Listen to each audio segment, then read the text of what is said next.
Bharuch citizen કાઉન્સિલના પ્રમુખ જીવરાજ પટેલ અને secretary Harish જોશીએ અંકલેશ્વર વાલિયા સ્ટેટ હાઈવેની વહેલી તકે 6 લેન કરવા માર્ગ અને મકાન વિભાગના સચિવ સાથે જિલ્લા કલેક્ટરને રજૂઆત કરી છે।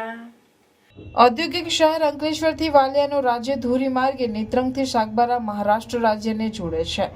આ અતિ મહત્વના રાજ્ય ધોરીમાર્ગ ગુજરાત સ્ટેટ હાઈવે 13 ઉપર દરરોજ 10,000થી વધારે ભારે વાહનોની અવરજવર થતી રહે છે, જેને કારણે પારાવાર ટ્રાફિકની સમસ્યાઓ ઊભી થાય છે। આ રાજ્ય ધોરીમાર્ગે અંકલેશ્વર જીઆઈડીસી રહેણાંક વિસ્તાર અને આસપાસના ગામો કાપોદ્રા, ભડકોદરા, કોસંબડીને અડીને આવેલા છે અને જેને કારણે નાગરિકોની અને રાહદારીઓની અવરજવરનું પ્રમાણ ખૂબ વધારે છે।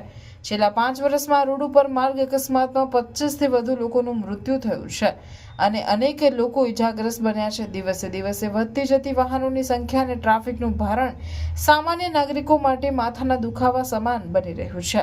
છેલ્લા 15 વર્ષથી અંકલેશ્વર વાલિયા સ્ટેટ હાઈવે 4 માર્ગીય છે કે 6 માર્ગીય બનાવવા અંગે અવારનવાર રજૂઆતો રાજ્ય સરકાર દ્વારા કરાઈ છે, પરંતુ આ દિશામાં હજુ સુધી કોઈ નક્કર કામગીરી આગળ વધી હોય એવું ધ્યાને આવ્યું નથી।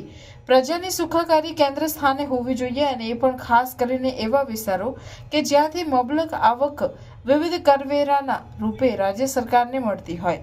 તેથી ભરૂચ સિટીઝન કાઉન્સિલે આગ્રહપૂર્વક વિનંતી કરી છે કે અંકલેશ્વર ઔદ્યોગિક વસાહત થકી રાજ્ય સરકારને નોંધપાત્ર આવક થાય છે, ત્યારે આ પાયાની જરૂરિયાત ઉપર માર્ગ અને મકાન વિશિષ્ટ ધ્યાન કેન્દ્રિત કરે। સ્ટેટ હાઈવેને 6 માર્ગીય બનાવવા ભરૂચ જિલ્લા કલેક્ટર તુષાર સુમેરાને પણ આવેદનપત્ર આપી આ બાબતે પરિણામલક્ષી સમાધાન લાવી લોકોને પડતી અગવડતામાંથી છુટકારો અપાય તેવી આશા વ્યક્ત કરી હતી।